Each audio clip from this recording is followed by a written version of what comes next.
बिस्मिल्लाहिर्रहमानिर्रहीम। लास्ट जो लेक्चर था उसमें हमने क्या किया था कि पूरी बुक में से जो भी रिसेंटली एग्जाम्स के अंदर हमारे पास फिजिक्स के पोर्शन के अंदर ऐसे एमसीक्यूज आए जो कि न्यूमेरिकल बेस्ड थे, जो फार्मूलाज बेस्ड थे, जिनमें सोल्यूशन करना था, सॉल्विंग करना था, हमने उनको किया था। वो लेक्चर आपके पास अवेलेबल है, आपके पास अपलोडेड है। अब हम इसी ईयर के जो रीसेंट टेस्ट बनते हैं उनके अंदर जो फिजिक्स का पोर्शन के वो क्वेश्चन बनते हैं जो कि थ्योरेटिकल हैं या कॉन्सेप्ट बेस्ड हैं, उनको जो है ना अब हम रिवाइज करेंगे। उसके अलावा यस, इस लेक्चर के अंदर भी कुछ न्यूमेरिकल बेस्ड क्वेश्चंस इंक्लूडेड हैं, लेकिन लास्ट जो लेक्चर था वो पर्टिकुलरली न्यूमेरिक बेस्ड क्वेश्चंस के ऊपर था। सो पहला क्वेश्चन है, the branch of the physics that deal with the structures of atoms is called. So वो ब्रांच फिजिक्स की जो कि स्ट्रक्चर्स ऑफ एटम्स के साथ डील करती है वो क्या कहलाती है? वो न्यूक्लियर फिजिक्स कहलाती है? नहीं, न्यूक्लियर फिजिक्स डील करती है न्यूक्लियस के साथ, और मॉलिक्यूलर फिजिक्स के साथ डील करती है मॉलिक्यूलर फिजिक्स। ये जितने भी न्यूक्लियर फिजन का प्रोसेस है, फ्यूजन का प्रोसेस है, क्योंकि इसमें सारी वो एनर्जी इन्वॉल्व है जो कि न्यूक्लियस के साथ एसोसिएटेड है, तो वो न्यूक्लियर फिजिक्स है। तो ये बड़ी क्लोज चॉइसेस यहाँ पे एग्जामिनर ने दी हुई है। क्वांटम फिजिक्स जो है उसके अंदर हम स्टडी करते हैं एनर्जी के बारे में, ठीक है। तो एटॉमिक फिजिक्स जो है वो स्पेसिफिकली डील करती है structure, energy states of energy states के साथ, स्ट्रक्चर के साथ, और बिहेवियर ऑफ एटम्स के साथ डील करती है।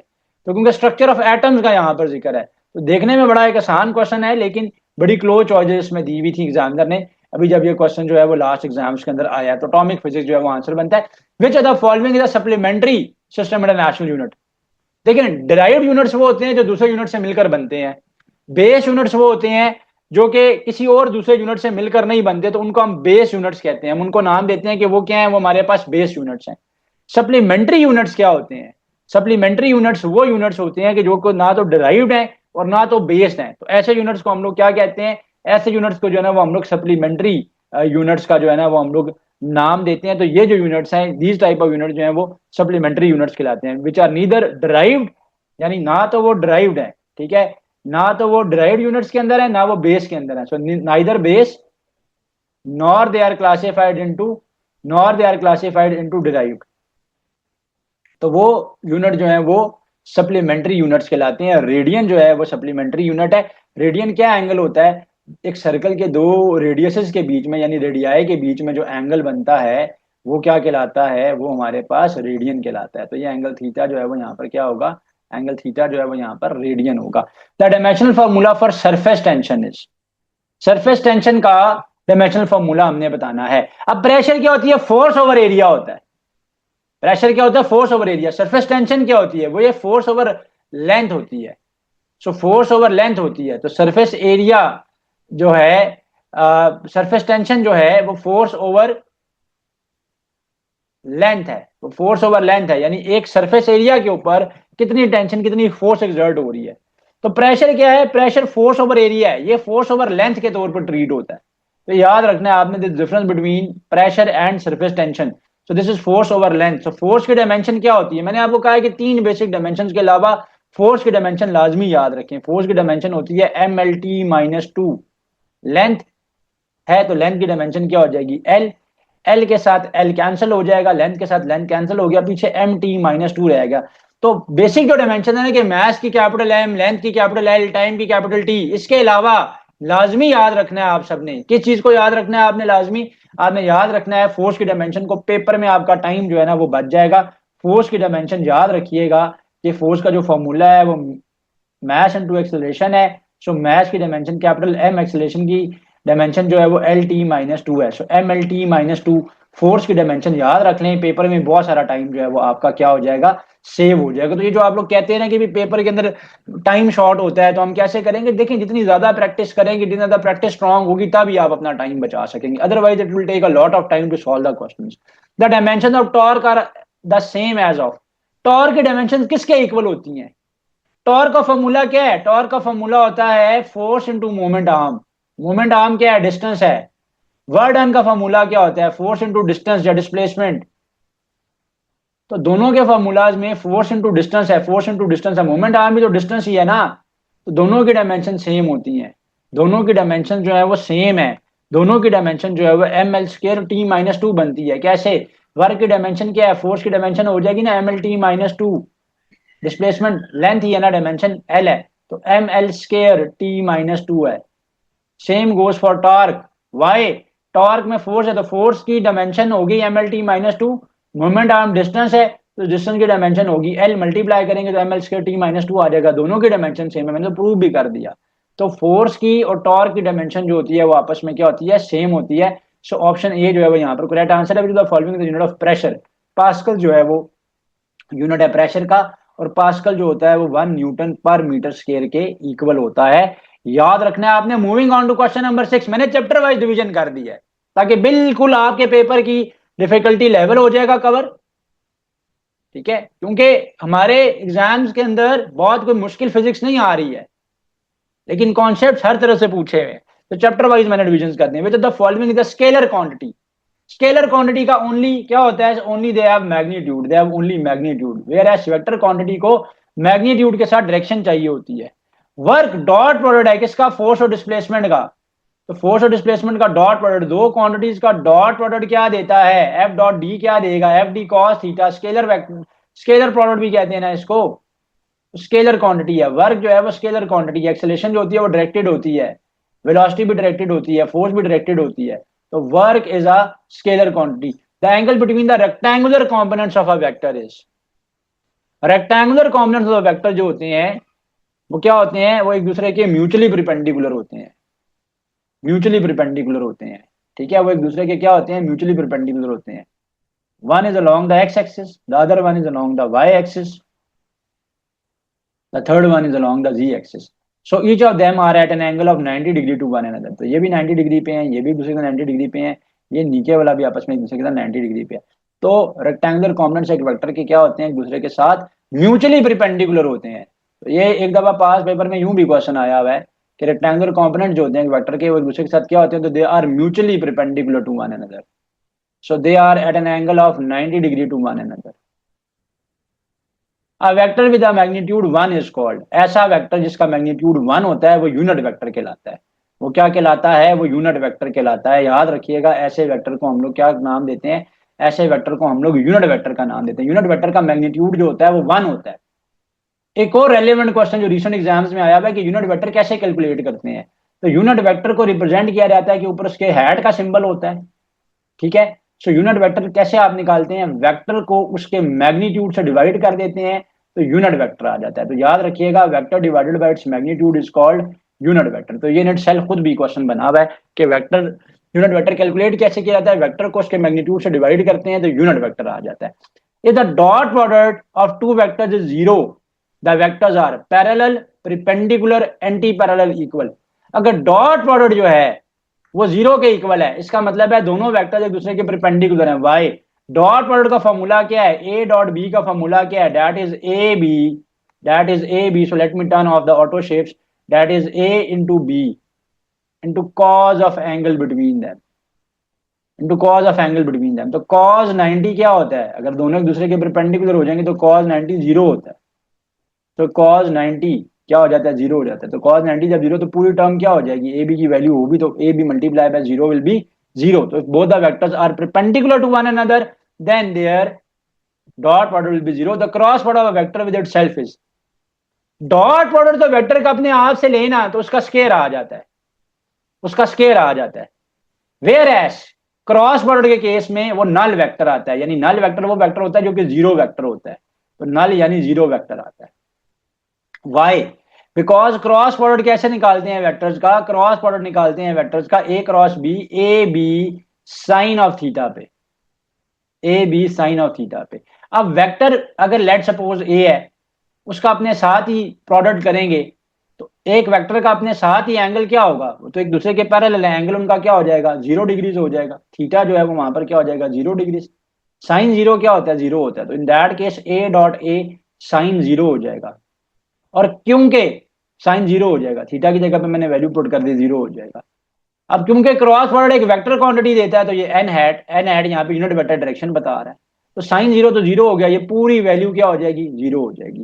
तो जब आप क्रॉस प्रोडक्ट लेते हैं वेक्टर का अपने साथ ही, ठीक है, तो वो क्या हो जाता है, वो नल वेक्टर हो जाता है, वो जीरो हो जाता है। आगे चलेंगे जी, slope of velocity time graph represents, velocity time graph की स्लोप क्या रिप्रेजेंट करेगी, जरा गौर कीजिएगा, स्लोप पूछ रहे हैं।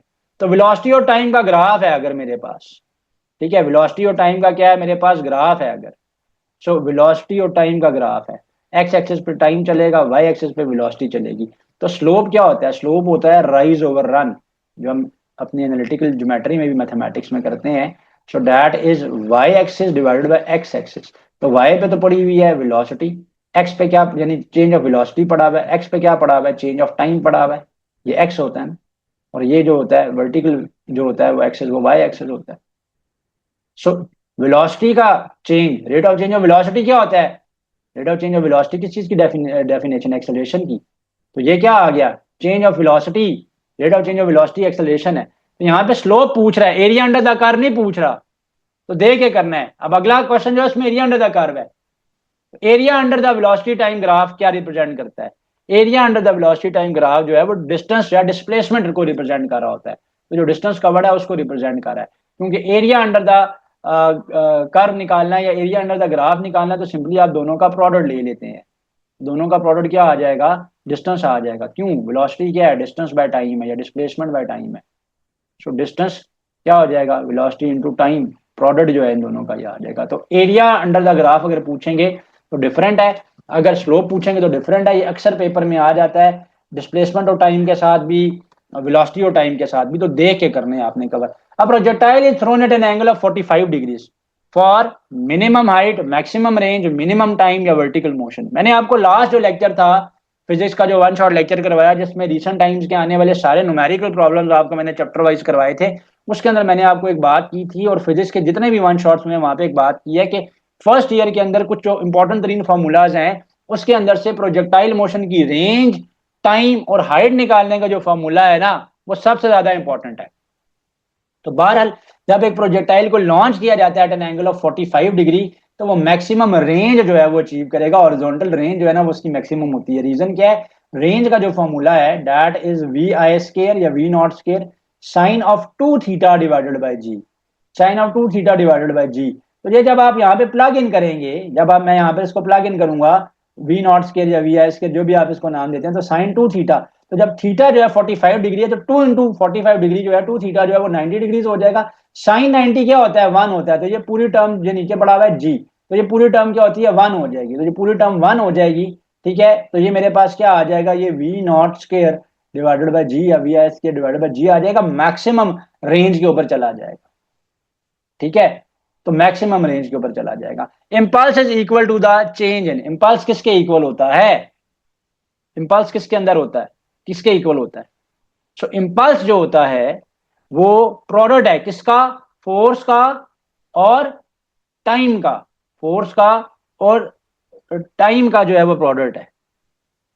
ये आपने याद रखना है। तो फोर्स जो जो है rate of change of momentum जो है वो फोर्स के इक्वल होता है। तो that is m v f minus m v i divided by t. तो ये क्या आ जाएगा, ये आ जाएगा f into t is equal to M v f minus m v i, यानी चेंज इन मोमेंटम है। तो लीनियर मोमेंटम के इक्वल ये आ रहा है। Newton second law of motion is represented by F is equal to M A. Newton का second law क्या कहता है, न्यूटन का सेकंड लॉ ये कहता है कि जो जब एक बॉडी के ऊपर क्या होती है, जब फोर्स अप्लाई होती है, तो एक बॉडी के ऊपर जब फोर्स अप्लाई होती है तो वो फोर्स जो है उस बॉडी के अंदर एक्सेलरेशन प्रोड्यूस करती है। किस डायरेक्शन में एक्सेलरेशन प्रोड्यूस करती है, उस डायरेक्शन में एक्सेलरेशन प्रोड्यूस करती है जिस डायरेक्शन के अंदर वो फोर्स जो है वो अप्लाई हो रही है। और ग्रेटर फोर्स होगी तो एक्सेलरेशन भी क्या होती है, एक्सेलरेशन भी जो है वो ग्रेटर होती है, ठीक है। एक्सेलरेशन भी जो है वो क्या होती है, वो ग्रेटर होती है, ठीक है। सो फोर्स जो है जितनी ज्यादा होगी एक्सेलरेशन भी उतनी ज्यादा होगी। F is equal to M A के इक्वल होता है। वैसे तो F is equal to K M A होता है, के जो है वो इस केस में 1 हो जाता है। सो आगे चलेंगे अब हम लोग, वर्क एंड एनर्जी का चैप्टर है। Work done is zero when the angle between force and displacement is, जब फोर्स और डिस्प्लेसमेंट के बीच का एंगल 90 डिग्री हो जाएगा तो वर्क डन क्या हो जाएगा, जीरो हो जाएगा। अभी रिसेंट एग्जाम के अंदर ये क्वेश्चन आया था कि क्या क्या कंडीशंस हैं कि जिन कंडीशंस के अंदर वर्क जो है वो जीरो होता है। तो ये लास्ट ईयर की मैराथन्स में भी मैंने आप लोगों को बड़ा इन डिटेल क्वेश्चन करवाया है, क्योंकि रिपीटेडली कुछ ईयर्स में जो है वो रिपीट हुआ है। एक बात तो ये है कि देखें वर्क जो है वो फोर्स और डिस्प्लेसमेंट का डॉट प्रोडक्ट है। अब या तो बॉडी के ऊपर फोर्स ही अप्लाई नहीं हो रही, या तो फोर्स जीरो हो तो उस केस में भी वर्क जीरो होता है, या फिर फोर्स अप्लाई हो रही है, बॉडी और डिस्प्लेसमेंट भी कवर कर रही है, लेकिन फोर्स और डिस्प्लेसमेंट के बीच का जो एंगल है वो एक दूसरे के साथ परपेंडिकुलर है, यानी 90 डिग्री के केस में, तो cos 90 क्या हो जाएगा, जीरो हो जाएगा। तो cos 90 जब जीरो हो जाएगा तो उस केस में भी वर्क डन जो है वो जीरो होता है। सेकंड क्या है कि अगर फोर्स अप्लाई हो रही है लेकिन बॉडी डिस्प्लेसमेंट ही कवर नहीं कर रही, डी इक्वल टू जीरो है, तो उस केस में भी वर्क डन जो है वो आपका जीरो हो जाएगा। तो ये तीन केसेस बनते हैं कि जहाँ पे वर्क जो है ना वो आपका क्या हो जाता है, वो जीरो हो जाता है। तो ये तीनों केसेस उसमें मैंशनड हैं, ये देख लीजिएगा, बड़ा इंपॉर्टेंट है, अक्सर आ जाता है। The relationship between kinetic energy and momentum is given bye, देखिए काइनेटिक एनर्जी क्या होती है, काइनेटिक एनर्जी होती है 1/2 mv²। Kinetic energy is given bye 1/2 mv² and momentum क्या होता है, वो क्वांटिटी ऑफ मोशन बता रहा होता है, और वो प्रोडक्ट होता है किसका, मैस और वेलोसिटी का। वो किसका प्रोडक्ट होता है, मैस का और वेलोसिटी का प्रोडक्ट होता है। तो ये एम वी डॉट वी आ जाएगा। सो एम वी किसके इक्वल हो जाएगा, एम वी जो है ना ये पी के इक्वल हो जाएगा। तो ये टर्म पूरी की पूरी क्या बन जाएगी, ये पूरी की पूरी टर्म जो है ना ये पी बन गई है, मोमेंटम बन गई है। सो दिस विल बिकम, तो ये क्या आ जाएगा, 1/2 तो अपनी जगह पे मैंने स्प्लिट कर दिया उसको, एम वी जो है वो मोमेंटम बन गया, पी इंटू वी आ गया। तो काइनेटिक एनर्जी क्या है, पी इंटू वी के इक्वल है। अब यहाँ पर फिर थोड़ा सा ट्विस्ट है, अगर आप थोड़ा सा गौर करें तो यहाँ पे पी इंटू वी की कोई ऑप्शन एग्जामिनर ने दी नहीं हुई, पी इंटू वी की कोई जो उसने एग्जाम्पल है वो नहीं दी हुई। तो इसका मतलब है कि एक स्टेप और कर लेते हैं, या फिर यहीं से मैं क्या कर लूंगा, वैसे तो चॉइसेस के ऊपर नजर रखा करें, यहाँ से मैं वी की वैल्यू प्लग इन कर लेता हूँ डायरेक्टली। तो वी की वैल्यू भी डायरेक्टली प्लग इन जो है वो की जा सकती है। तो इस फार्मूला के मुताबिक जो है ना वो वी क्या हो जाएगा, वी जो है ना वो हो जाएगा P/m, P/m। तो आगे एक स्टेप और कर लेते हैं, 1/2 P इंटू वी की जगह पे P/m प्लग इन कर लेते हैं। सो P/m प्लग इन करेंगे तो ये आएगा 1/2 P का square divided by m, P का square divided by m। So 2 into M, 2m हो जाएगा। तो 1/2 m P square, 1/2 m P square, तो P स्केयर बाय 2m बन जाता है। इसका ये था कि चॉइसेस को अगर हम देख लेते तो डायरेक्टली हम यहाँ से क्या करते हैं, वी की वैल्यू पुट कर देते थे। यहाँ से जब मैं इस फॉर्मूला में डायरेक्टली पी की वैल्यू पुट करता तो ये डायरेक्टली और क्विकली आ जाता। देखिए ना काइनेटिक एनर्जी क्या है, 1/2 m वी स्केयर है ना, वी की वैल्यू क्या आई है, P/m आई है, यहाँ पे पुट कर लें। वी की जगह पे P/m जब पुट करेंगे तो ऊपर आ जाएगा P का स्केयर, नीचे आ जाएगा m का स्केयर। कैंसिल कर लें, m के साथ m स्केयर को कैंसिल कर लें तो 1/2 P स्केयर बाय m आ जाना था, तो वो यूं डायरेक्टली आ जाना था। चॉइसेस के ऊपर एक नजर लाजमी रखा करें, उससे टाइम जो है वो आपका बच जाता है। Unit of power is watt which is equal to, watt जो यूनिट है वो किसके इक्वल होता है, वॉट का जो यूनिट है वो जूल पर सेकंड के इक्वल होता है। रीजन क्या है, पावर जो होती है that is the rate of doing work, और rate of change of energy होता है। ठीक है, एनर्जी बाय टाइम या वर्क बाय टाइम होता है। तो एनर्जी का या वर्क का यूनिट तो जूल हो गया, टाइम का स्टैंडर्ड यूनिट जो है ऐसा यूनिट जो है वो सेकंड हो गया, तो जूल पर सेकंड है। इसकी डायमेंशन आई है, ये जो भी लास्ट टेस्ट हुआ है उसके अंदर इसकी डायमेंशन पूछी हुई थी, पावर की डायमेंशन जो है वो पूछी हुई थी। तो पावर की अगर डायमेंशन निकालनी है, वैसे तो मैंने आपको करवाई भी है, लेकिन इसका रीकैप कर लें तो पावर क्या होता है, वर्क डन बाय टाइम यानी F into D divided by T होता है। सबकी डायमेंशन पुट कर लेना, तो आखिर में कैंसिल कर लें, आपके पास पावर की डायमेंशन आ जाएगी। तो मैंने क्या किया, वर्क की जगह पे फॉर्मूला ओपन कर दिया, वैल्यूज प्लग इन कर दी है, एफ इंटू डी। वर्क क्या होता है, फोर्स इंटू डिस्टेंस होता है या डिस्प्लेसमेंट होता है। तो फोर्स की डायमेंशन मैं इसलिए बार बार कहता हूं कि याद रखें, पेपर में टाइम बचाती है। MLT-2 आ गया, डिस्टेंस की डायमेंशन जो है वो लेंथ यानी एल आ गई, टाइम की डायमेंशन जो है वो टी आ गई। अब कैंसिल कर लें, जो जोन से कैंसिल होते हैं या जो जोन से कंबाइन होते हैं उनको कंबाइन कर लेंगे, तो ये हो जाएगा ML²T-3, ये पावर की डायमेंशन आ गई है। ठीक है, तो पावर की डायमेंशन क्या आ गई है, ML²T-3, नीचे वाला टी ऊपर गया, T-3 हो गया, L इंटू एल का स्केयर हो गया। Escape velocity from the earth surface is approximately, last class के अंदर, लास्ट मॉक के अंदर एक क्वेश्चन था कि एस्केप वेलोसिटी जो है ना वो किस किस फैक्टर पर डिपेंड करती है। तो फॉर द प्लैनेट अर्थ जो है, ठीक है, जो एस्केप वेलोसिटी है, ठीक है, दैट इज अप्रोक्सीमेटली 11.2 किलोमीटर पर सेकेंड। और एस्केप वेलोसिटी जो होती है वो √2 टाइम्स जी आर होती है, √2 टाइम्स जी इंटू आर होती है वी एस्केप वेलोसिटी। ठीक है, this is the minimum velocity required for an object to escape the earth gravitational field. Energy stored in a stretch spring is, जो भी energy अपनी position के लिए store होती है पोटेंशियल एनर्जी होती है। तो स्प्रिंग के केस में एक स्ट्रेच स्प्रिंग के केस में वो इलास्टिक पोटेंशियल एनर्जी हो जाएगी। अगर आपने पानी को स्टॉप किया हुआ है, जैसे डैम में पानी को एक हाइट पर रोका होता है, उसमें जो एनर्जी है वो ग्रेविटेशनल पोटेंशियल एनर्जी है, right. So work done against elastic forces in stretching, spring जो होता है वो उसमें स्टोर हो जाता है in the form of energy, और वो इलास्टिक पोटेंशियल एनर्जी की फॉर्म में होता है। And it is represented bye 1/2 के एक्स स्क्वायर। के जो है वो स्प्रिंग कांस्टेंट है, और एक्स जो है वो इलोंगेशन है, यानी स्ट्रेचिंग कितनी हुई है with in its elastic limits. Next chapter पे आ जाते हैं, सर्कुलर मोशन का जो चैप्टर है उसके ऊपर हम लोग आ जाते हैं। कह रहे थे acceleration directed towards the centre of a circular path is, जो acceleration towards the centre of the circular path होती है वो क्या होती है। यही क्वेश्चन पास्ट एग्जाम के अंदर आया हुआ है कि जो सेंट्रीपिटल फोर्स है वो किस तरफ डायरेक्टेड होती है। Centripetal force is always directed inward, और वो एक्सेलरेशन जो कि वो बॉडी जो कि सर्कुलर मोशन एग्जिबिट कर रही है उसकी एक्सेलरेशन जो होती है वो सेंट्रीपिटल एक्सेलरेशन कहलाती है, और वो फोर्स जो कि रिस्पॉन्सिबल है for keeping it moving in the circular path वो सेंट्रीपिटल फोर्स है, ठीक है। तो सेंट्रीपिटल एक्सेलरेशन वो कहलाती है। सेंट्रीपिटल फोर्स क्या होती है, F C is equal to M V square over R होती है। इन अदर वर्ड जो सेंट्रीपिटल एक्सेलरेशन है ना, ए सी वो वी स्क्वायर बाय आर के इक्वल है।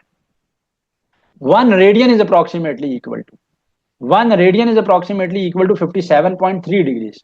तो 1 रेडियन जो होता है वो क्या है, कैसे आता है, 180 बाय पाई करके आएगा। जब 180 बाय पाई आप करेंगे तो आंसर क्या आ जाएगा आपके पास आंसर आ जाएगा 57.3 डिग्रीज। अच्छा, इसी को लेके एक क्वेश्चन बड़ा इंपॉर्टेंट है, वो ये है कि 1 हॉर्स पावर जो होता है वो कितने वॉट्स के इक्वल होता है, ये भी आया है। तो 1 हॉर्स पावर जो है राउंडेड ऑफ फिगर में हम लेते हैं जब तो 746 वॉट्स के इक्वल होता है।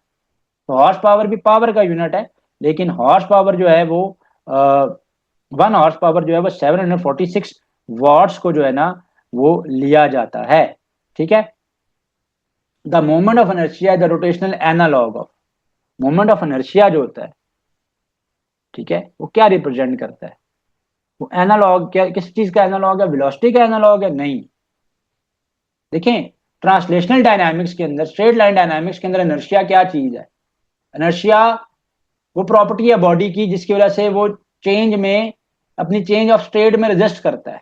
एंड फॉर रोटेशनल मोशन या रोटेशनल डायनामिक्स, तो रोटेशनल इनर्शिया जो है वो एनालॉग ऑफ मैस होता है, बिल्कुल जैसे लीनियर के अंदर भी जो है वो मैस है। क्यों? क्योंकि हम कहते हैं ना कि the greater the inertia, the greater the mass, the greater the inertia, right. तो रोटेशनल में भी वो रोटेशनल एनालॉग है किसका, जो moment of inertia rotational analog किस चीज का, मैस का है। सो मैस का रोटेशनल एनालॉग है। Geostationary satellite as an orbital period of, geostationary satellites वो होती हैं कि जो सिंक्रोनाइज्ड होती हैं, जिनका ऑर्बिटल मोशन जो होता है वो सिंक्रोनाइज होता है with the rotation of the अर्थ, वो सेम एंगुलर स्पीड के ऊपर रोटेट कर रही होती हैं जिसके ऊपर अर्थ जो है वो रोटेट कर रही है। सो उनका motion is synchronised with the rotation of the earth. So क्या है कि अर्थ है, ठीक है, जब ये पॉइंट यहां पर रोटेट कर रहा है तो सैटेलाइट बिल्कुल इसी के ऊपर है, जब ये पॉइंट यहां आ जाएगा ये सैटेलाइट यहां पर आ जाएगी, तो इसकी रोटेशन जो होती है सिंक्रोनाइज्ड। जियो स्टेशनरी सैटेलाइट इसको इसलिए कहते हैं, जियो मींस अर्थ, स्टेशनरी मींस स्टैटिक। ऐसे लगता है जैसे वो अर्थ के साथ रुकी हुई है क्योंकि मोशन उसका सिंक्रोनाइज्ड है। तो एक कंप्लीट रोटेशन अर्थ की कितने टाइम में होती है, 24 आवर्स में होती है। तो जियो स्टेशनरी सैटेलाइट भी 24 आवर्स में ही रोटेशन करती है। एंड कम से कम 3 जियो स्टेशनरी सैटेलाइट चाहिए इसको कंप्लीट करने के लिए, क्योंकि एक जो होती है वो 120 डिग्रीज का एंगल जो है ना वो लेकर चल रही होती है, तो 360 डिग्री यहाँ से जो है वो कंप्लीट हो जाता है। तो ये भी क्वेश्चन जो है पेपर्स में आया हुआ है। Internal friction of a fluid is called, fluid की जो डिफरेंट लेयर्स होती हैं उनके बीच की जो रेजिस्टेंस होती है वो विस्कोसिटी कहलाती है। फ्लूइड लेयर्स के बीच की जो रेजिस्टेंस है वो क्या कहलाती है, वो उसकी विस्कोसिटी कहलाती है।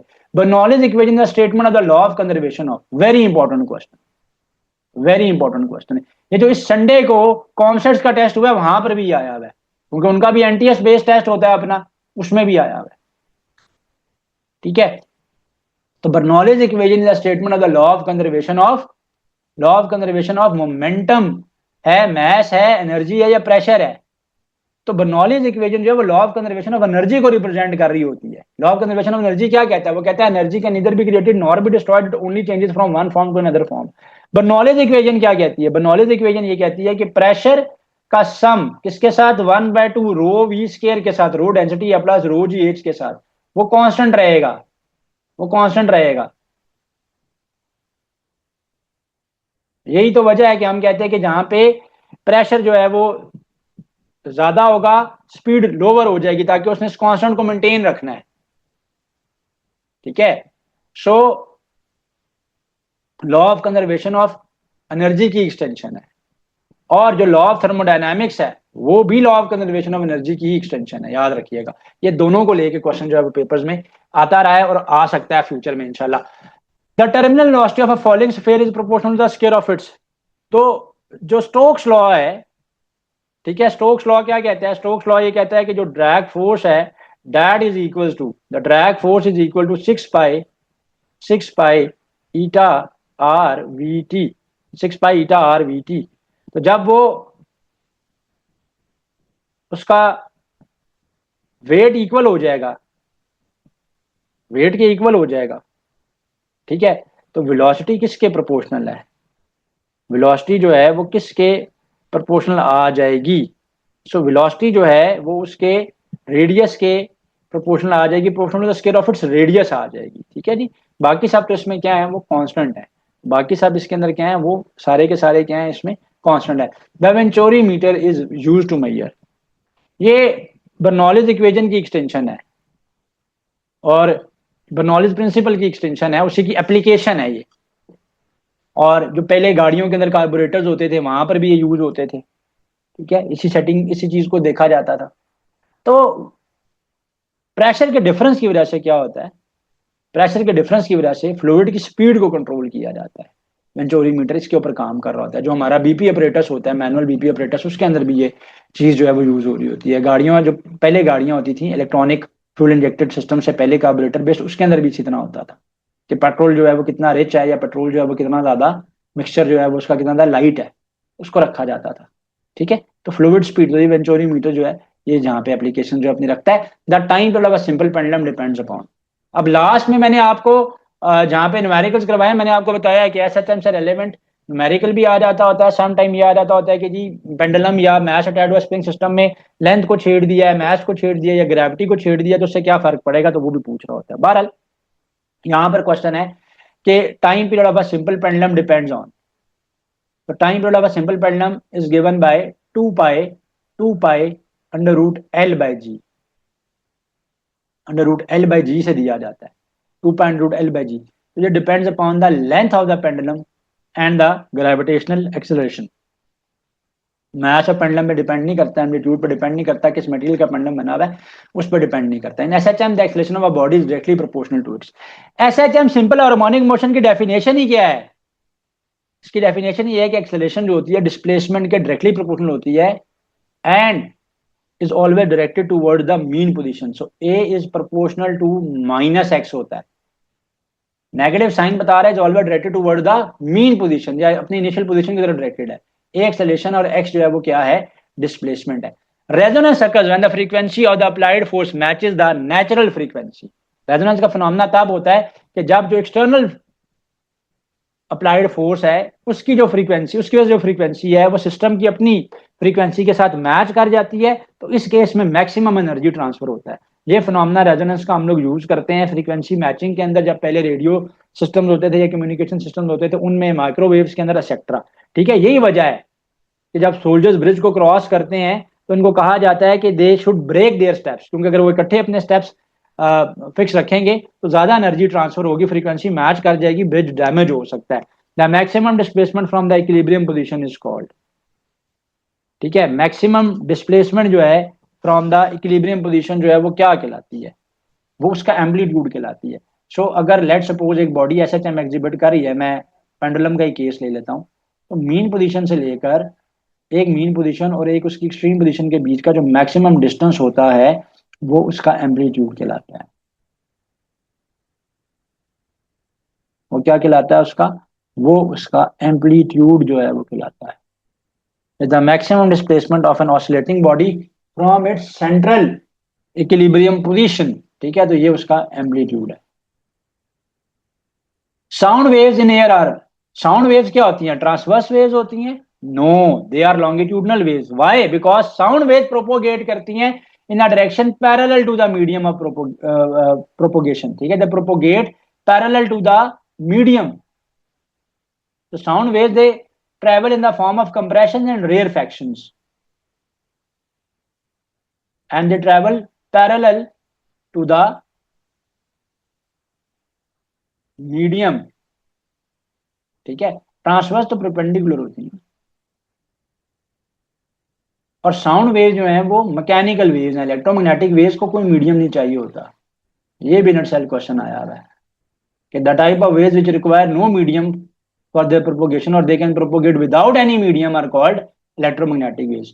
The speed of sound is greatest in, speed of sound सबसे ज्यादा किसमें होगी? वैक्यूम में तो साउंड ट्रैवल ही नहीं कर सकता, एयर में लीस्ट होगी, ठीक है, लीस्ट होगी, वाटर में मीडियोकर होगी, सॉलिड में मॉलिक्यूल्स होंगे टोटली एंड क्लोजली पैक्ड है, तो ये वजह है कि ग्रेटर स्पीड ऑफ साउंड होगा। तो स्पीड ऑफ साउंड जो है सबसे ज्यादा हाईएस्ट जो है वो किस में होती है? वो सॉलिड्स में होती है। वजह क्योंकि सॉलिड्स की जो डेंसिटी है वो ज्यादा होती है ना, और फिर सॉलिड्स में भी मेटल्स की डेंसिटी बाकी सॉलिड से भी ज्यादा होती है। The Doppler effect describes change in, ये जो एग्जैक्ट क्वेश्चन है ना, ये एनटीएस के टेस्ट में भी आया हुआ है, ये एयर के टेस्ट में भी आया हुआ है, ये बैरिया के टेस्ट में भी आया हुआ है। एग्जैक्टली यही आया हुआ है कि डॉपलर इफेक्ट जो है उसकी एप्लीकेशन जो है वो पूछी हुई है। तो डॉपलर इफेक्ट जो है वो क्या, change in frequency and wavelength को डिस्क्राइब कर रहा होता है, जिस केस में सोर्स या ऑब्जर्वर एक दूसरे के साथ रिलेटिव मोशन में है। सोर्स स्टैटिक हो, ऑब्जर्वर मूव कर रहा हो, ऑब्जर्वर स्टैटिक हो, सोर्स मूव कर रहा हो, दोनों एक दूसरे की तरफ मूव कर रहे हो, दोनों एक दूसरे से अवे मूव कर रहे हो, तो फ्रीक्वेंसी और एम्पलीट्यूड का चेंज आएगा, और डॉपलर इफेक्ट इसी को रिप्रेजेंट जो है वो करता है। Stationary waves are formed by the interference of two waves at the same. तो स्टेशनरी वेव्स कब फॉर्म होती हैं? स्टेशनरी वेव्स के लिए कंडीशन क्या है? जो स्टेशनरी वेव्स हैं, जब दो आइडेंटिकल वेव्स जिनकी फ्रीक्वेंसी सेम हो, जिनका एम्पलीट्यूड सेम हो, जब वो ऑपोजिट डायरेक्शन में मूव करती हैं तो स्टेशनरी वेव्स जो है वो क्रिएट होती हैं। तो स्टेशनरी वेव्स क्रिएट होती हैं। So there will be one wave, बिल्कुल दूसरी वेव भी ऐसी ही होगी, और दोनों जो वेव्स हैं, ठीक है, वो आइडेंटिकल हैं, लेकिन they are in opposite directions, so they will have same frequency और same amplitude but are moving in the opposite direction. तो ये आंसर नहीं हो सकता, amplitude moving in the same direction लिखा हुआ है, सेम नहीं, ऑपोजिट होना चाहिए। तो frequency moving in opposite direction, एक यही चॉइस जो है ना वो करेक्ट बनती है। यहाँ पे Doppler effect is used in the following, ये भी क्वेश्चन बड़ा रिपीटेड है। डॉपलर इफेक्ट जो है वो जो हमारे स्पीड कैमराज होते हैं या जो हमारी स्पीड गन्स होती हैं उनके अंदर जो है वो यूज होते हैं, ठीक है। सो ये नियर डिस्टेंस डिटेक्शन के लिए यूज होते हैं, स्पीडोमीटर में यूज नहीं होते, नियर डिस्टेंस डिटेक्शन के अंदर यूज होते हैं, ठीक है। ये जो स्पीड गन्स होती हैं, स्पीड कैमरा, अब तो मॉडर्न आ गए ना, वो तो पिक्चर स्नैप करता है, पिक्चर स्नैप करने से उसको पता चल जाता है थ्रू इमेज प्रोसेसिंग, उसको पता चल जाता है कि जो गाड़ी जा रही थी या जो व्हीकल जा रही थी या बाइक जा रहा था उसकी स्पीड कितनी है, साथ हमारा पिक्चर भी ड्राइवर की कैप्चर हो जाती है, गाड़ी की नंबर प्लेट भी कैप्चर हो जाती है, और आपके नंबर के ऊपर टेक्स्ट आ जाता है, राइट। तो पहले क्या था कि वो जो स्पीड गन या स्पीड कैमराज होते थे वो डॉपलर इफेक्ट के ऊपर चलते थे, एक बीम ऑफ वेव जो है वो फेंकी जाती थी, वो बॉडी के साथ, गाड़ी के साथ टकरा कर वापस आती थी, बीम की फ्रीक्वेंसी आपके पास होती थी कितने टाइम में वो टकरा के वापस आई है, ठीक है। तो वो डिस्टेंस के बेसिस के ऊपर वो कैलकुलेट कर लेता था स्पीड ऑफ द कार।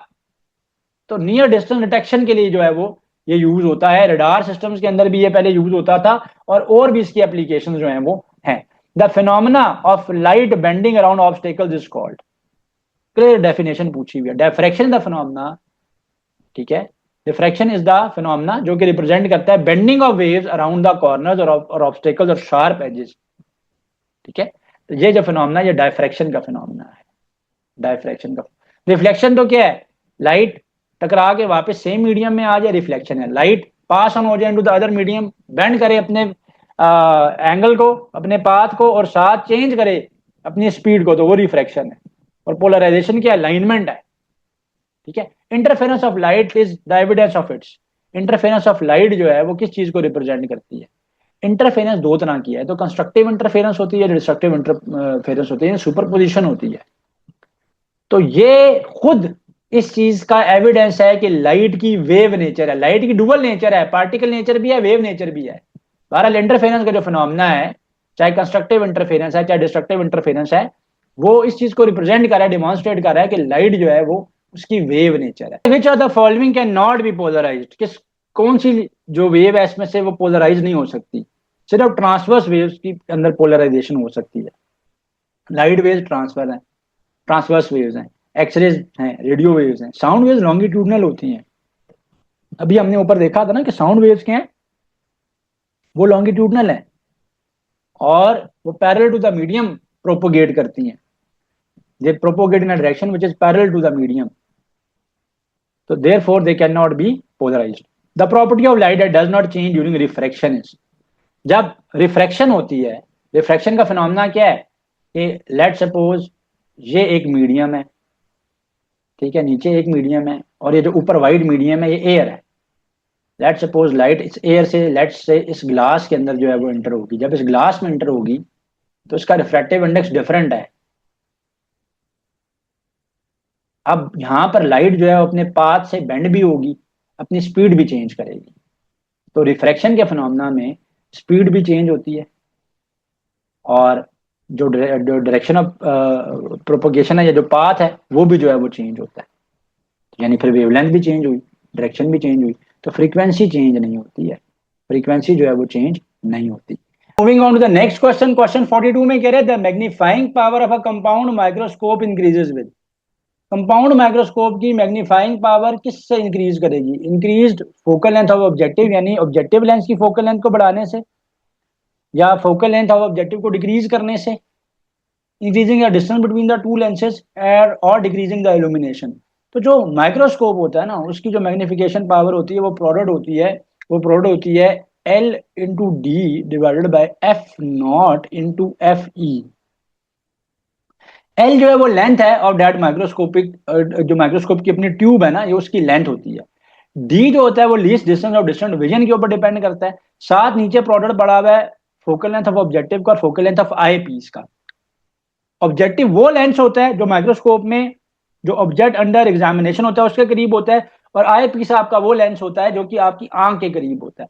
तो क्योंकि डिनोमिनेटर में दो चीजें आ रही हैं, अगर ये चीजें इनकी वैल्यू जो है वो कम होगी तो ओवरऑल मैग्निफिकेशन पावर की वैल्यू क्या हो जाएगी? इंक्रीज हो जाएगी। तो इंक्रीज फोकल लेंथ, अगर फोकल लेंथ को बढ़ाएंगे तो नीचे टर्म तो बड़ी हो रही है, मैग्निफिकेशन पावर तो कम होगी, ऐसा नहीं होगा।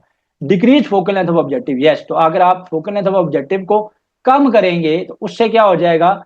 उससे आपका जो मैग्निफिकेशन पावर है वो बढ़ जाएगी।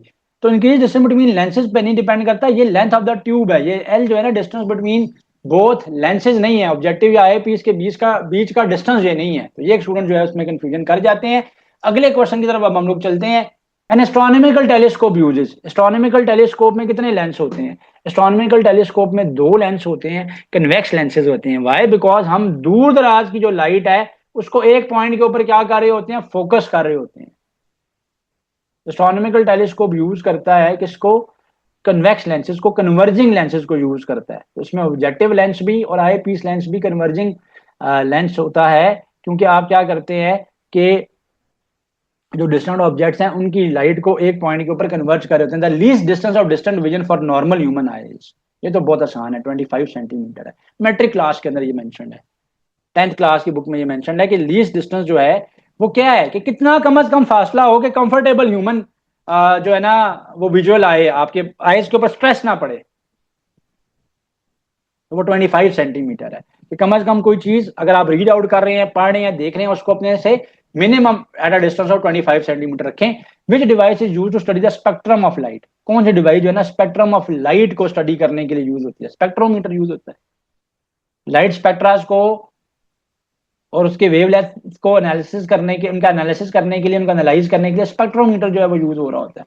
आगे चलेंगे। The first law of thermodynamics is the form of the law of conservation of, ये मैंने ऊपर भी बताया था कि फर्स्ट लॉ ऑफ थर्मोडायनेमिक्स जो है वो एक्सटेंशन है, वो form of law of conservation of energy की। तो law of thermodynamics is the form of the law of conservation of energy. So law of conservation of energy की ही ये extension है। फर्स्ट लॉ ऑफ थर्मोडायनेमिक्स क्या कहता है? वो कहता है कि जो Q है that is equal to the sum of the internal energy plus the amount of work done on or by the system। ठीक है, तो ये इसके इक्वल है। Heat engine convert thermal energy into, heat engine क्या करता है, वो कन्वर्ट किसको करता है, वो कन्वर्ट करता है थर्मल एनर्जी को यानी हीट एनर्जी को इनटू मैकेनिकल वर्क जो है ना वो कन्वर्ट कर रहा होता है। और मोटर क्या करती है, वो इलेक्ट्रिकल एनर्जी को मैकेनिकल एनर्जी में कन्वर्ट करती है। The efficiency of a Carnot engine depends upon, efficiency of a Carnot engine जो है ना वो डिपेंड करती है सिंक और सोर्स के टेम्परेचर डिफरेंस के ऊपर। एफिशिएंसी जो होती है that is the difference between the of the ratios of the source and sink, ठीक है। तो temperature of sink and source के ऊपर डिपेंड कर रही होती है। Entropy is a measure the system, entropy जो है वो सिस्टम का डिसऑर्डर मेजर करती है, ठीक है। तो रैंडमनेस या डिसऑर्डरनेस ऑफ अ सिस्टम को मेजर कर रही होती है। Absolute zero temperature is equal to, absolute zero temperature वो होता है जिसपे मोशन जो होता है पार्टिकल्स का वो क्या हो जाता है, सीज हो जाता है, रुक जाता है। At the point at which the motion ceases, absolute zero temperature जो है वो -273.15 डिग्री सेल्सियस है। The boiling point of a liquid is significantly affected by altitude because its primarily depends upon, boiling point जो है किसी भी liquid का वो क्यों हाइट के साथ क्यों चेंज होता है, हाइट के साथ क्यों चेंज होता है, क्योंकि ये डिपेंड किस पे करता है, ये डिपेंड करता है एक्सटर्नल प्रेशर पे। बॉइलिंग पॉइंट की डेफिनेशन क्या है, जब लिक्विड का वेपर प्रेशर और जो एक्सटर्नल एटमॉस्फेरिक प्रेशर है बराबर हो जाते हैं तो हम ये कहते हैं कि लिक्विड जो है वो बॉयल कर गया। एल्टीट्यूड के चेंज होने से प्रेशर चेंज होता है, प्रेशर क्या होता है, चेंज होता है। तो जब प्रेशर हाई होगा, जब एल्टीट्यूड हाई होगा, ठीक है, तो प्रेशर लोअर होगा वहां पे। तो क्योंकि एक्सटर्नल प्रेशर चेंज होता है विद द एल्टीट्यूड, जिसकी वजह से जो बॉइलिंग पॉइंट की वैल्यू है वो चेंज होती है। यही वजह है कि जो ज्यादा एल्टीट्यूड वाले एरियाज होते हैं वहां पे चीजों को पकने में ज्यादा टाइम लगता है। Force between two point charges is governed bye, जो फोर्स है between two point charges that is governed bye Coulomb's law. Coulomb's law क्या करता है, electrostatic force, electrostatic interaction between the charges को रिप्रेजेंट करता है। और F is equal to K Q1 Q2 by R square के equal होता है। K इज द कांस्टेंट 1/4πε या 1/4πε और फिर साथ एप्सिलॉन आर यानी रिलेटिव परमिटिविटी भी आ जाती है इन केस कि अगर कोई मीडियम बढ़ा हुआ है other than vacuum. Q1 first charge, Q2 second charge, R is the distance between those charges. So Coulomb's law जो है रिप्रेजेंट करता है unit of capacitance is farad, capacitance का यूनिट जो होता है वो फैरेड होता है। Q is equal to CV है, कैपेसिटेंस का यूनिट फैरेड है। 1 फैरेड की कैपेसिटेंस तब होगी जब 1 कूलम का चार्ज होगा, 1 वोल्ट का पोटेंशियल डिफरेंस होगा। Electric field intensity inside a hollow charge sphere is, hollow charge sphere के केस में जो electric field intensity inside the charge sphere है वो जीरो होती है, दैट इज जीरो, जीरो होती है। वाई, इस पे आप गॉसेस लॉ अप्लाई करके देख ले। एक हॉलो चार्ज स्फीयर है यानी सरफेस के ऊपर तो चार्जेस पड़े हुए हैं, अंदर से वो एम्प्टी है, हॉलो है, खाली है। तो गॉसियन सरफेस पहले अज्यूम करेंगे, तो ये लेट सपोज के अंदर गॉसियन सरफेस आ गया। सो गॉसेस लॉ क्या कहता है, वो कहता है कि जो फ्लक्स होता है that is the product of 1/ε into charge के इक्वल होता है। तो चार्ज अंदर है ही नहीं है, क्यू जो है इन साइड तो जीरो है, तो इसका मतलब है फ्लक्स जो है वो जीरो हो गया। फ्लक्स प्रोडक्ट होता है किसका, इलेक्ट्रिक फील्ड इंटेंसिटी और एरिया का। एरिया तो जीरो नहीं हो सकता, इसका मतलब है ई की वैल्यू यहाँ पर जीरो है, यही वजह है कि प्रोडक्ट जो है वो जीरो है। तो जीरो होता है, मिनिमम नहीं मार करना, जीरो मार करना है। The work done in moving a charge between two points in an equipotential surfaces, equipotential surfaces के बीच में अगर एक चार्ज को मूव करवाया गया जब पोटेंशियल डिफरेंस ही नहीं है, डेल्टा वी ही जीरो है, तो वर्क डन क्या हो जाएगा, जीरो हो जाएगा ना। इक्विपोटेंशियल का मतलब है दोनों का पोटेंशियल सेम लेवल के ऊपर है, तो V2 minus V1, delta we जो है वो क्या होगा, जीरो हो जाएगा। V2 भी उतना है, V1 भी इतना है, तो डेल्टा वी किसके इक्वल आ जाएगा, जीरो के इक्वल आ जाएगा। अब वर्क डन क्या होता है, that is the product of charge and the potential difference. Equi potential के तो केस में पोटेंशियल डिफरेंस ही जीरो है, क्यू इंटू जीरो करेंगे जीरो आ जाएगा।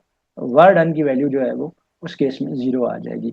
Ohms law is valid for semiconductors no, insulators no, only for metallic conductors, क्योंकि Ohm's law की condition क्या है कि वी और आई का ग्राफ जो है, यहाँ पर करंट, यहाँ पर वी, स्ट्रेट लाइन ग्राफ होता है ओमिक कंडक्टर्स, मेटालिक कंडक्टर्स होते हैं और कांस्टेंट टेम्परेचर के ऊपर के जो है वो इसकी कंडीशन है, फिजिकल स्टेट और टेम्परेचर चेंज नहीं होना चाहिए, ये लिमिटेशंस हैं ओम्स लॉ की। The equivalent resistance of resistors in series के केस में रेजिस्टेंसेस को आप सिंपली क्या करते हैं, ऐड करते हैं। पैरेलल के केस में 1/R1, 1/R2, 1/R3 या अप टिल 1/Rn, जितनी भी रेजिस्टेंसेस का पैरेलल निकालें वो आ जाएगा।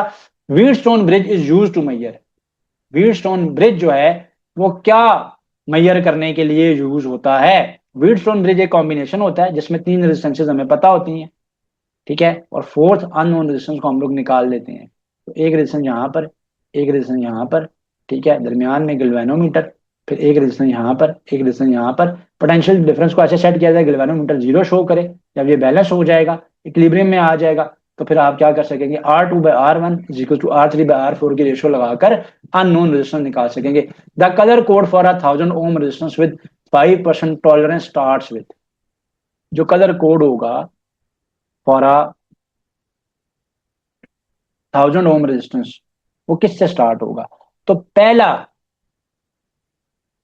पहला जो आ, उसमें कोड होता है या कलर होता है वो फर्स्ट डिजिट को रिप्रेजेंट करता है, सेकंड जो है वो सेकंड डिजिट को करता है, ठीक है। तो फर्स्ट कलर C1 जो है वो किसको रिप्रेजेंट कर रहा होता है, फर्स्ट डिजिट को।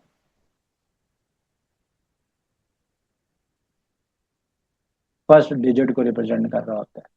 C2 कलर कोड 2 जो है वो सेकंड डिजिट को रिप्रेजेंट कर रहा होता है, और C3 जो है वो नंबर ऑफ जीरोस को रिप्रेजेंट कर रहा होता है,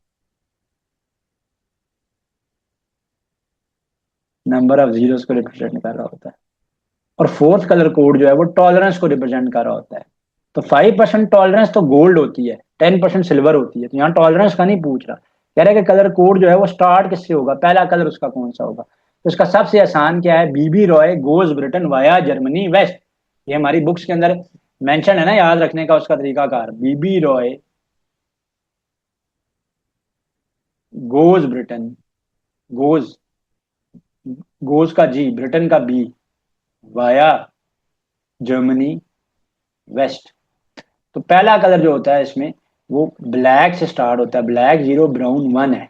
तो ये इसका स्टार्टिंग कोड क्या है, 1 है, 1 है, पहला डिजिट हो गया 1। पहला कलर 1 डिजिट बताएगा अगर ब्राउन होगा तो, फर्स्ट डिजिट बताएगा वो, second colour code second digit बताएगा तो वो ब्लैक है, ब्लैक के लिए 0 होगा, और अगला जो है वो नंबर ऑफ जीरोस बताएगा। So black, brown, red, red जो है वो 2 के ऊपर है, तो अगले के साथ तो 2 जीरोस है, पिछले 1000 वाला उसमें पहला कलर जो है वो ब्राउन है, अगला जो है वो ब्लैक है, थर्ड जो उसमें स्ट्रिप होगी, थर्ड जो कलर की स्ट्रिप होगी तो रेड कलर की होगी। तो बहरहाल यहाँ पे कलर कोड स्टार्ट किससे हो रहा होगा, ब्राउन से स्टार्ट हो रहा होगा। The unit of electric current is the, electric current का यूनिट क्या होता है, कूलम, तो चार्ज का यूनिट है, वाट पावर का यूनिट है, एम्पियर करंट का यूनिट है, और वोल्ट जो है वो वोल्टेज का या पोटेंशियल डिफरेंस, मैंने सबके जो है वो यूनिट्स बता दिए। The magnetic force on a charge Q moving with velocity v in a magnetic field is. So एक चार्ज Q अगर मूव करता है with velocity v in a magnetic field, तो जो फोर्स वो एक्सपीरियंस करेगा वो लॉरेंस फोर्स से रिप्रेजेंट होती है, ठीक है, and that is the product of Q v cross b, या in other words Q v b sine theta, इसको लॉरेंस फोर्स कहते हैं, Q v b sine of theta, इसको लॉरेंस फोर्स कहा जाता है।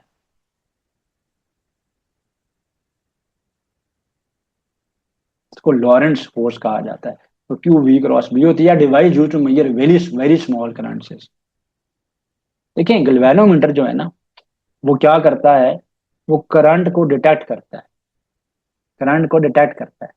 अब बड़ा एक वर्ड यूज करने से ना इसका क्वेश्चन का आंसर जो है वो चेंज हो जाएगा।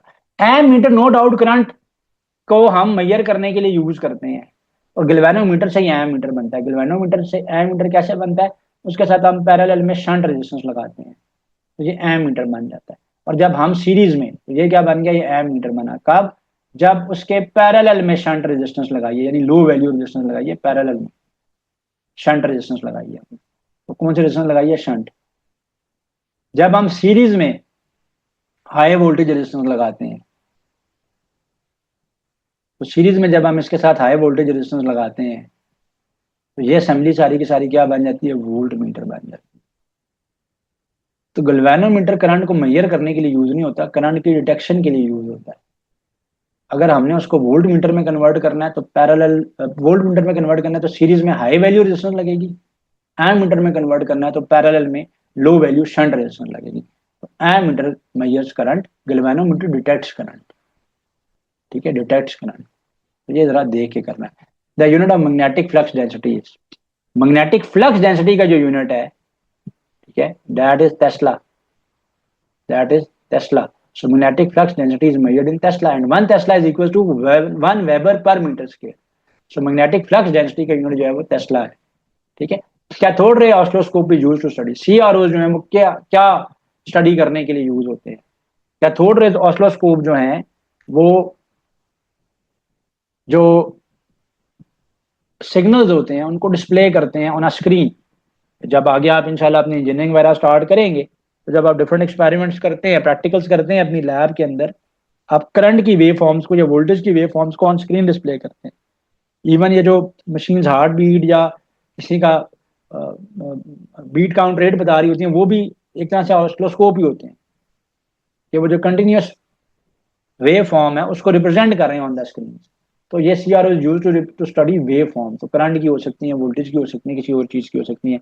Lenz's law is the consequence of law of conservation of charge, no law of conservation of mass, no energy. Lenz's law क्या कहता है, लेंजेस लॉ ये कहता है कि जो इंड्यूस्ड करंट होगा उसकी डायरेक्शन ऐसी होगी कि वो अपने कॉज को क्या कर रहा होगा, अपोज कर रहा होगा। तो law of conservation of energy का ही एक्सटेंशन है ये। A transformer works on the principle of Faraday's law of electromagnetic induction, और उसकी फिर स्पेसिफिक एप्लीकेशन बनती है म्यूचुअल इंडक्शन की। उनके एक कॉइल के अंदर फ्लक्स का चेंज होना दूसरे कॉइल के अंदर क्या कर रहा है, करंट इंड्यूस कर रहा है, तो ये म्यूचुअल इंडक्शन है। विच device converts mechanical energy into electrical energy, mechanical energy को इलेक्ट्रिकल एनर्जी में जो डिवाइस कन्वर्ट करती है वो डिवाइस जनरेटर कहलाती है। और मोटर क्या करता है, मोटर इलेक्ट्रिकल को मैकेनिकल में कन्वर्ट करता है।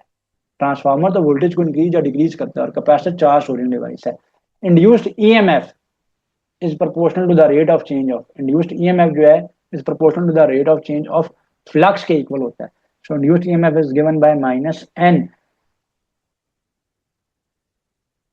Rate of change of flux. Negative sign क्या है, वो लेंजेस लॉ को ही डिपेक्ट कर रहा है। एन जो है वो यहाँ पे नंबर ऑफ टर्न्स है। Del phi by del t क्या है, rate of change of flux है।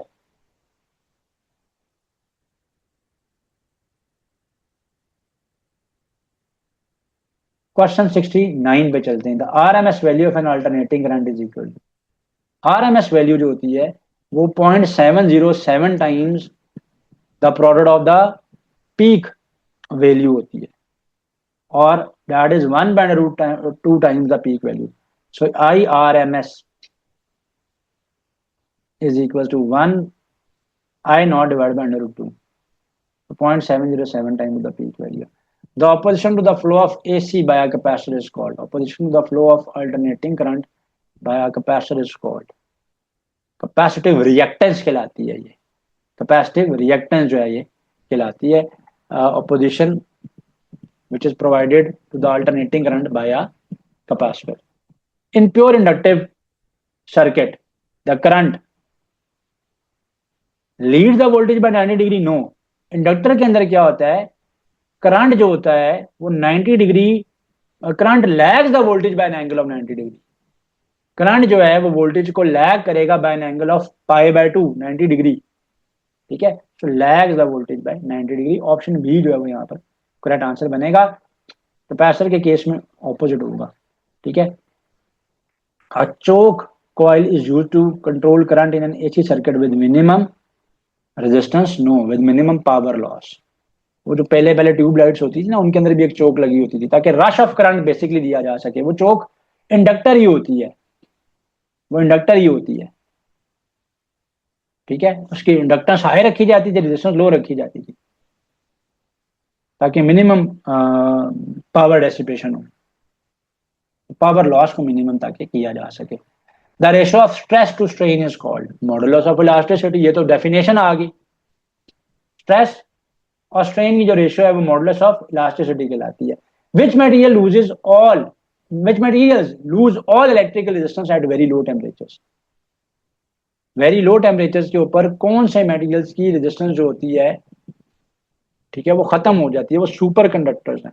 तो सुपर कंडक्टर्स क्या होते हैं कि उनकी एक स्पेसिफिक टेम्परेचर से नीचे उनकी जो इलेक्ट्रिकल रेजिस्टेंस होती है वो जीरो हो जाती है। उस टेम्परेचर को क्रिटिकल टेम्परेचर कहते हैं। ये भी आया हुआ क्वेश्चन कि क्रिटिकल टेम्परेचर क्या होता है। तो सुपर कंडक्टर्स के केस में वो टेम्परेचर की वैल्यू जिसके ऊपर, जैसे नीचे जो है वो अगर आप टेम्परेचर करते हैं तो उसकी रेजिस्टेंस जो है वो जीरो हो जाती है, तो ये क्रिटिकल टेम्परेचर कहलाता है। यूट्रियम, बेरियम, कॉपर ऑक्साइड, ये एक सुपर कंडक्टर की एग्जांपल है। ये भी क्वेश्चन आया हुआ था कि विच of the following is a super conductor. तो हमारी जो बुक्स हैं एफएससी की उसमें जो मेंशन्ड है वो यूट्रियम, बेरियम, कॉपर ऑक्साइड है। Paramagnetic substances are strongly attracted by magnets, no.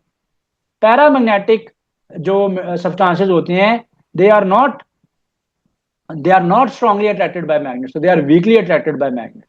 Paramagnetic materials के अंदर अनपेड इलेक्ट्रॉन्स होते हैं, एक्सटर्नल मैग्नेटिक फील्ड का उनके ऊपर मिनिमम असर होता है, तो weekly attracted by magnets.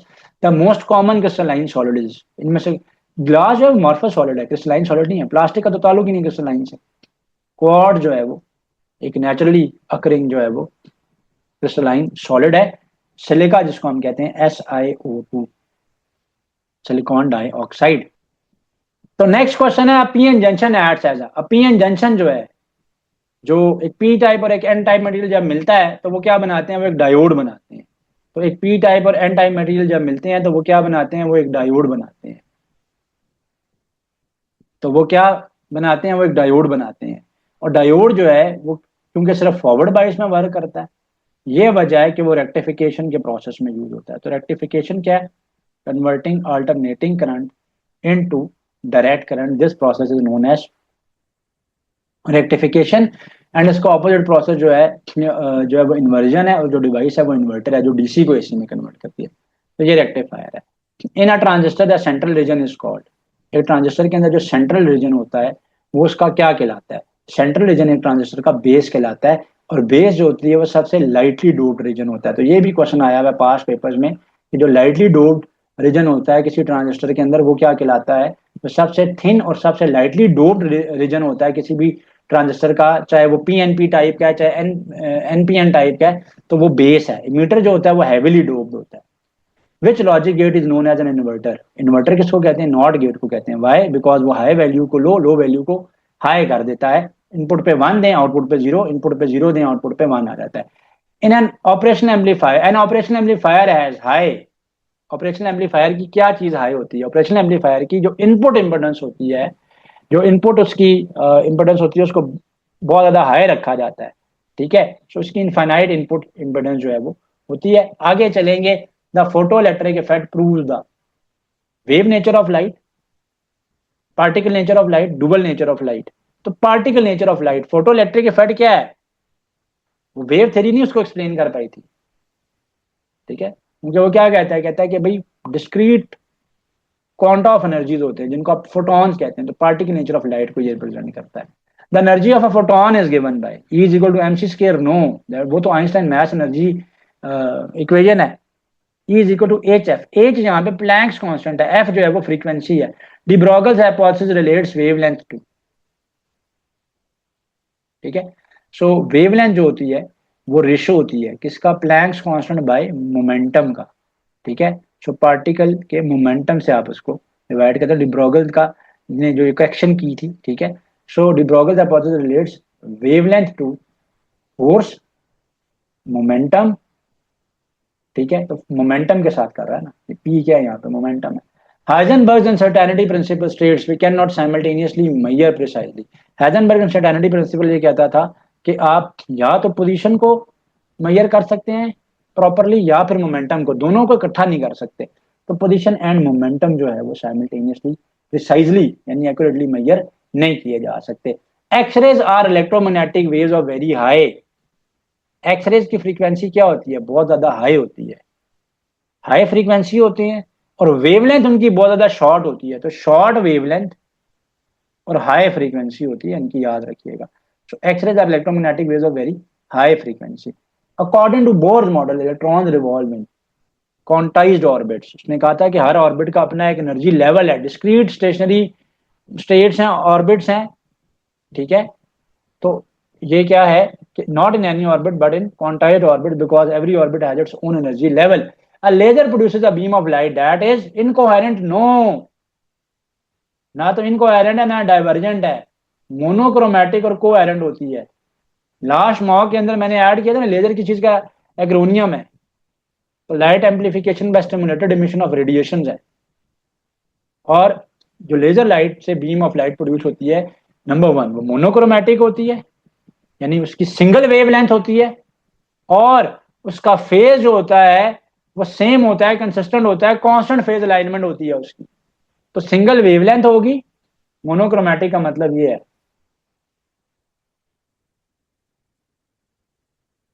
Single wavelength.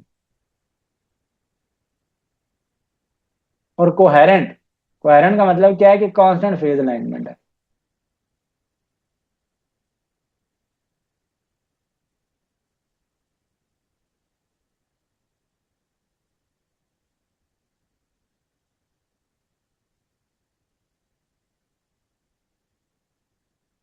The splitting of heavy nucleus into lighter nucleus is called nuclear fission.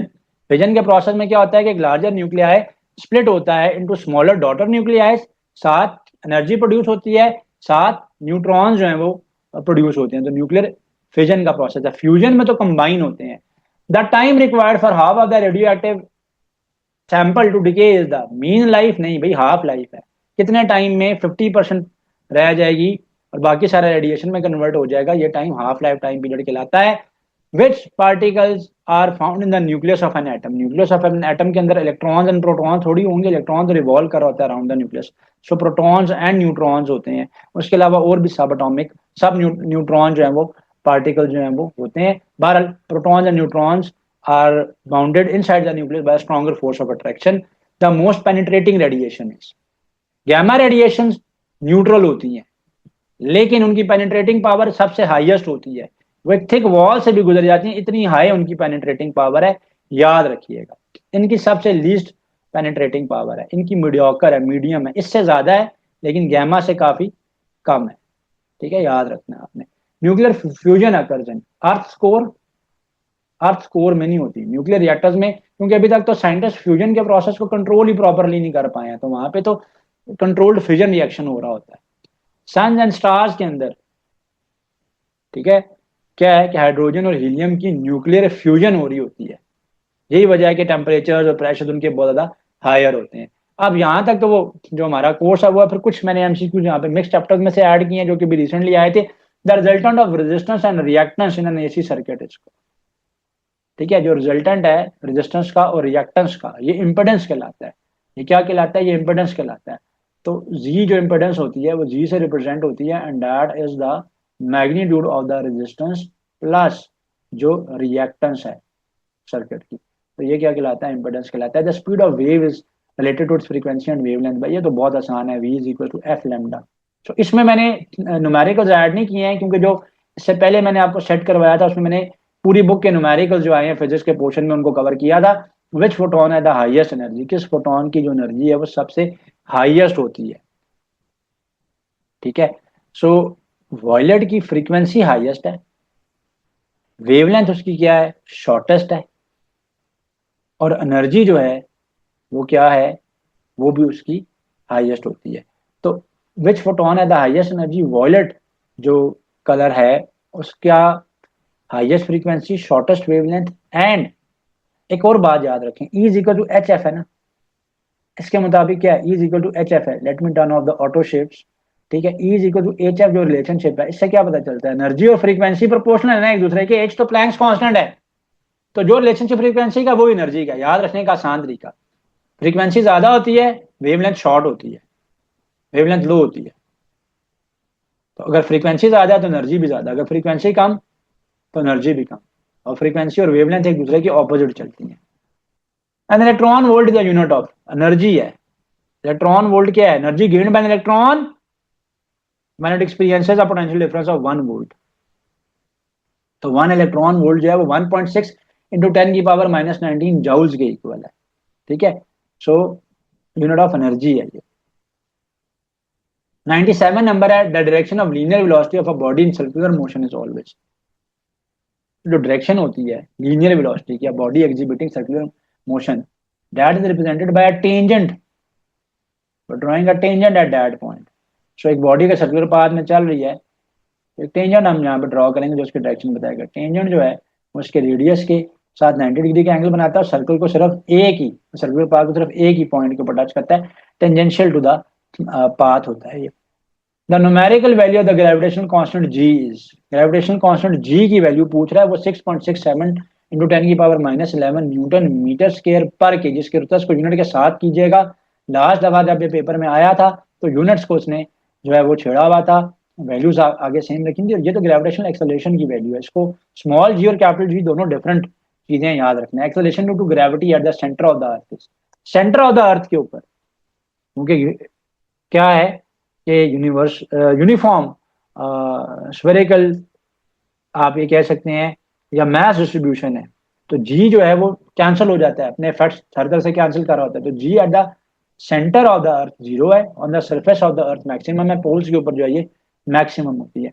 Which are the following unit of energy, watt power का unit है kilowatt, इसी के साथ आपने 1000 वॉट्स को आप 1 kilo watt कहेंगे ना, ठीक है, तो प्रीफिक्स लगा दिया आपने। किलो वॉट आवर जो है ये एनर्जी का यूनिट है, इलेक्ट्रिकल एनर्जी को जो है ना हम लोग इसमें मैयर कर रहे होते हैं। 1 किलो वॉट आवर जो होता है 1 यूनिट के इक्वल होता है, जो हमारे बिल्स आते हैं। और 1 किलो वॉट आवर में 3.6 मेगा जाउल्स की एनर्जी होती है, याद रखिएगा। ये भी क्वेश्चन आया है अभी रिसेंटली कि 1 किलो वॉट आवर में कितनी एनर्जी है, तो 1 किलो वॉट आवर में 3.6 मेगा जाउल्स की एनर्जी है। किलो वॉट आवर का मतलब क्या है, कितने 1000 वॉट्स ट्रांसफर हुए हैं एक आवर में। तो एक आवर में कितने सेकंड्स होते हैं, 60 मिनट्स होते हैं, फिर हर मिनट में 60 सेकंड्स होते हैं। तो याद रखिएगा 6 6 36, 36 इंटू 1 36 आ गया, 3 जीरो ये, 1 0 ये, और 1 0 ये। जब हम इसको साइंटिफिक नोटेशन की फॉर्म में लिखेंगे तो पॉइंट यहां से यहां मूव करेंगे, तो 1 2 3 4 5 6, तो ये क्या आ जाता है, ये आ जाता है 3.6 इंटू 10⁻6, 10⁻6 जाउल्स, 3.6 इंटू 10⁻6 जाउल्स। तो 10⁻6 क्या होता है, महंगा होता है। तो ये भी क्वेश्चन जो है वो आया है, और अभी रिसेंटली एग्जाम्स के अंदर जो है वो रिपीटेड रहा है। सो दोनों लेक्चर्स करने हैं रिवाइज आपने, ये थ्योरेटिकल क्वेश्चन थे या कॉन्सेप्चुअल क्वेश्चन थे, और जो इसका पहला पार्ट मैंने आपको करवाया जिसमें पूरी कंप्लीट करिकुलम के जो आपके टेस्ट के अंदर न्यूमेरिकल्स आए हैं, आपके टेस्ट के डिफिकल्टी को मद्देनजर रखते हुए करवाए हुए हैं। आपके पास पेपर्स का जो डेटा पिछले स्टूडेंट्स ने, पिछले सेशन के स्टूडेंट ने जो फीडबैक पे दिया है उसकी बेसिस पे करवाए हुए हैं, तो उसको भी आपने लाजमी कवर करना है। Like, comment, and subscribe.